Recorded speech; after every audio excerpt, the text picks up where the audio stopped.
Digital دور میں تزکیہ نفس، یہ مضمون شائع ہوا ہے ماہنامہ سلطان الفقر مئی 2025 کے شمارہ میں۔ تحریر کیا ہے محترمہ امامہ رشید صاحبہ نے۔ انسانی تاریخ میں ہر دور اپنے ساتھ نئے فتنے اور چیلنجز لے کر آیا ہے، لیکن 21ویں صدی کا یہ ڈیجیٹل دور اپنی نوعیت میں منفرد اور پیچیدہ ترین ہے۔ آج انسان بظاہر تو پوری دنیا سے جڑا ہوا ہے، مگر اپنی روح اور اپنے خالق سے کٹ چکا ہے۔ انٹرنیٹ، سوشل میڈیا اور مصنوعی ذہانت یعنی AI کے اس سیلاب نے جہاں انسانی زندگی کو سہل بنایا ہے، وہاں انسانی قلب و نظر پر ایسے پردے ڈال دیے ہیں جنہیں چاک کرنا بظاہر ناممکن نظر آتا ہے۔ سکرین کے پیچھے چھپی ہوئی شہوات، حسد، ریاکاری اور وقت کا ضیاع وہ خاموش قاتل ہیں جو انسان کے تزکیہ کی راہ میں رکاوٹ ہیں۔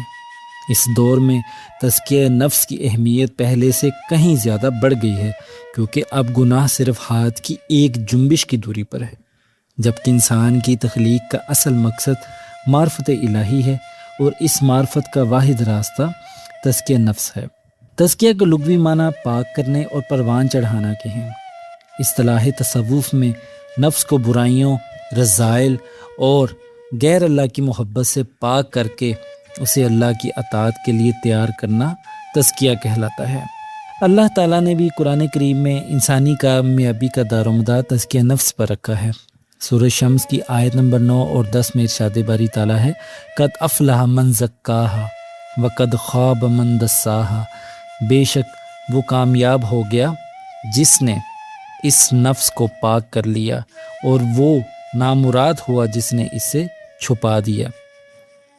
اسی طرح سورۃ الاعلیٰ کی آیت نمبر 14 میں اللہ تعالیٰ ارشاد فرماتا ہے، قد افلح من تزکا، بے شک وہی بامراد ہوا جو پاک ہو گیا، یعنی نفس کی آلودگیوں سے پاک ہو گیا۔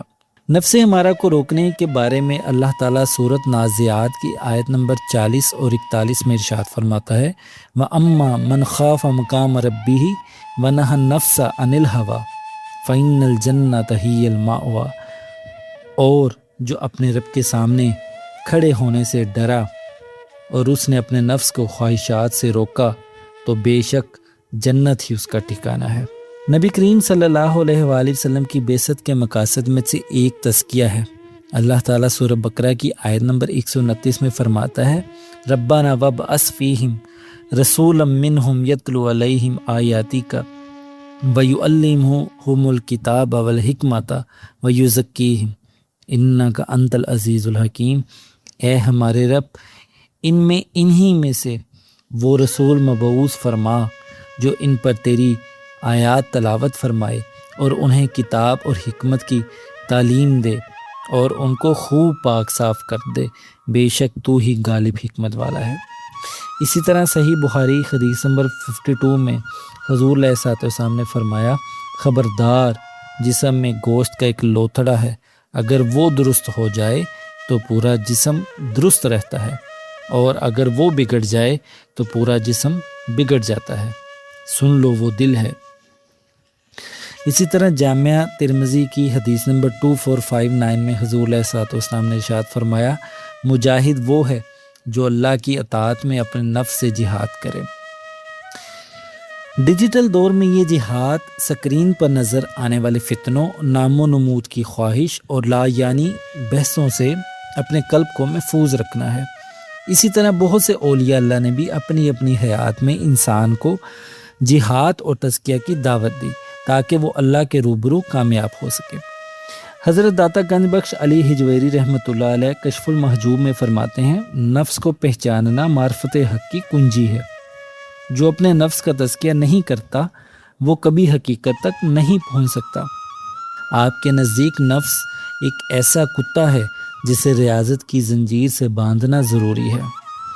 امام غزالی رحمۃ اللہ علیہ احیاء العلوم میں فرماتے ہیں کہ دل ایک آئینے کی مانند ہے اور گناہ اس پر دھوئیں یا زنگ کی طرح ہے۔ سلطان العارفین حضرت سخی سلطان باہو رحمۃ اللہ علیہ عین الفقر میں فرماتے ہیں، نفس ہمارا کو قتل کرنا تلوار سے ممکن نہیں، اسے صرف اس میں اللہ ذات کی تجلی سے مارا جا سکتا ہے۔ آپ رحمۃ اللہ علیہ کے نزدیک نفس ایک ایسا فرعون ہے جو صرف اللہ کے نور کے سامنے جھکتا ہے۔ اب بیان کرتے ہیں تزکیہ نفس کے سبق آموز واقعات۔ ایک مرتبہ حضرت عمر رضی اللہ تعالیٰ عنہ بازار سے گزر رہے تھے۔ آپ نے ایک شخص کو دیکھا جو اپنے آپ سے کہہ رہا تھا، اے عمر، تو امیر المومنین بن گیا ہے، لیکن اگر تو اللہ سے نہ ڈرا تو وہ تجھے سخت پکڑے گا۔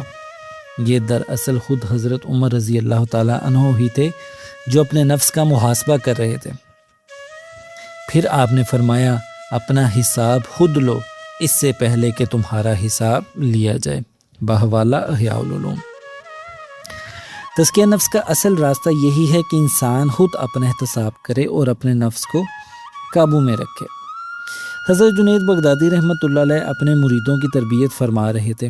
ایک دن آپ رحمۃ اللہ علیہ نے اپنے ایک مرید کو دودھ یا تیل سے بھرا ہوا پیالہ دیا اور فرمایا، اس پیالے کو لے کر شہر کا چکر لگاؤ، مگر شرط یہ ہے کہ اس میں سے ایک قطرہ بھی نہ گرے۔ اس کے ساتھ ایک شخص کو مقرر کر دیا جو تلوار لے کر پیچھے چلتا تھا، تاکہ اگر اس کا دھیان ہٹا اور دودھ گرا تو اسے سزا دی جائے۔ جب وہ واپس آیا تو حضرت جنید رحمۃ اللہ علیہ نے پوچھا، راستے میں کیا دیکھا؟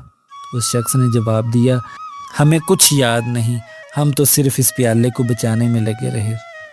حضرت جنید بغدادی رحمۃ اللہ علیہ نے فرمایا، بس یہی تزکیہ نفس ہے، جب انسان کا دل اللہ کی طرف ایسا متوجہ ہو جائے کہ دنیا کی کوئی چیز اسے غافل نہ کر سکے۔ بحوالہ رسالۃ القشیریہ۔ تزکیہ نفس یہ ہے کہ انسان اپنی توجہ کو اس قدر سنبھال لے کہ دنیا کی رنگینیوں میں رہتے ہوئے بھی اس کا دل اللہ سے غافل نہ ہو۔ جس طرح صحابہ کرام رضوان اللہ علیہم اجمعین نے حضور علیہ الصلوۃ والسلام کی صحبت سے تزکیہ پایا، عصر حاضر میں سلسلہ سروری قادری کے 31ویں شیخ کامل اور موجودہ امام سلطان الفقر ہفتم سلطان العاشقین حضرت سخی سلطان محمد نجیب الرحمن مدد اللہ الاقدس نے تزکیہ نفس کے قدیم فلسفے کو جدید دور کے تقاضوں کے مطابق ڈھال کر پیش کیا ہے۔ آپ مدد اللہ الاقدس اپنی نگاہ کامل اور پاکیزہ صحبت سے زنگ آلود قلوب کا تزکیہ فرماتے ہیں، جس سے انسان کا نفس پاک اور قلب زندہ ہو جاتا ہے اور وہ حقیقی معنوں میں اللہ کی بندگی کرتا ہے۔ سلطان العاشقین مدد اللہ الاقدس کی مختلف تصانیف یعنی تزکیہ نفس کا نبوی طریق، شمس الفقراء، حقیقت نماز، حقیقت روزہ، حقیقت زکوٰۃ اور حقیقت حج ایسی مشعل راہ ہیں جو بھٹکی ہوئی انسانیت کو دوبارہ صراط مستقیم اور بندگی حقیقی کی طرف بلاتی ہیں۔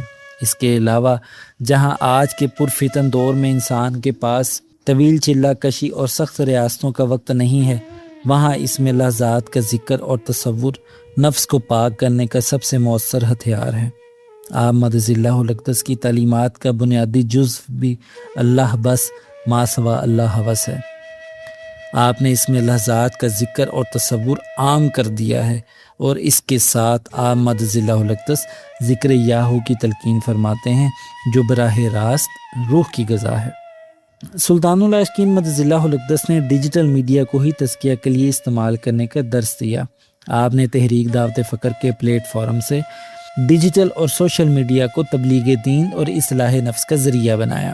آپ مرید کو مختلف ڈیوٹیوں میں مصروف کر دیتے ہیں، جیسا کہ web designing and development, video making and editing, social media management وغیرہ۔ یہ ڈیوٹی دراصل مرید کے نفس کی قربانی ہے۔ جب مرید اپنا وقت اور صلاحیت اللہ کے لیے وقف کرتا ہے تو اس کا تزکیہ ہونا شروع ہو جاتا ہے۔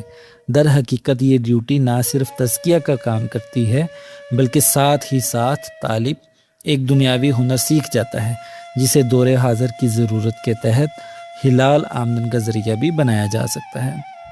ڈیجیٹل دور جہاں ایک آزمائش ہے، وہیں یہ اللہ کے قرب کا ذریعہ بھی بن سکتا ہے اگر ہم اپنے نفس کی باغ ڈور شریعت اور طریقت کے تابع کرتے ہیں۔